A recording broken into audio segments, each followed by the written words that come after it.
I'm Beth Aylesworth, and I want to talk to you about ghosts. Do you believe they exist? Do you believe your loved ones can come back and visit you? Well, I want to let you know it can happen.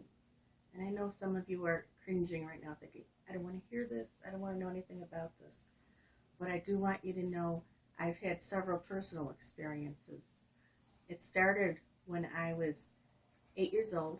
My father had died in November of that year. The following summer, I was outside playing, and I heard his voice call my name, and I was so happy thinking I was going to see my dad again. And I turned around with a big smile on my face. There was nothing there. And I'm sure, well, she's making it up, but honestly, it was his voice. And then let's jump ahead, say, 12 years.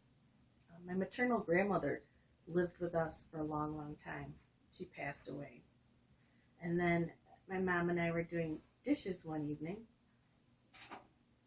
I hear my grandmother call my mother's name. And I argued with myself internally. Should I say something? Shouldn't I? Should I? Shouldn't I? And finally, I just had to say, Mom, you're going to think I'm crazy, but I heard Grandma call your name. My mother just kind of froze for a minute. And then she turned with this kind of shocked look on her face, and she says, you heard it too? So these things do happen, really.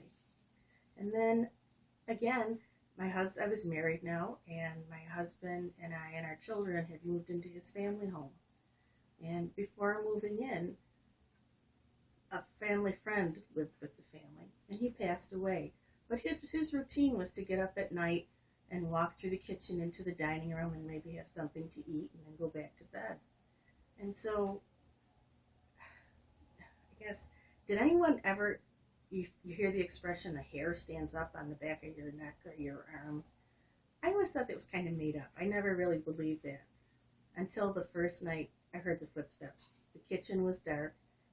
All I had to do was reach around the wall and turn on the light switch. It took every ounce of strength I had to do that. And I had to argue with myself. But once I did it and I turned on the light, there was no one there. So because of all these experiences I had, I decided to go on a ghost hunt. I went to Rolling Hills Asylum, which is in East Bethany, New York, in Genesee County. A bunch of my friends, my daughter, myself went on this ghost hunt. We're walking along, and I'm not paying attention who's in front of me or behind me. Somebody tugs on my hood of my sweatshirt. I turn around and tell them to knock it off. There's no one there. So, Rolling Hills, according to their website, is the second most haunted asylum in the United States. And just to share a picture with you, I'm going to turn my computer on and show you this picture. This is a picture of a face. They're looking in a window. Looking in a window that's 40 feet above the ground. So I'm not sure how anybody could actually, there's no ladder that they could get on. It doesn't look quite like a real face. But these things do exist. Rolling Hills has many records of EVPs that they keep. There are many other photographs. They've been visited by any number of ghost hunting groups that are popular on TV these days. I just know that there's more out there than what our five senses can tell us. And so while many of you might think, oh, I don't believe it. No, I'm skeptical. You can't convince me. I just, please, please, please keep an open mind, because there are things out there that can't be explained. And even though we can't see it or taste it or touch it, doesn't mean it doesn't exist.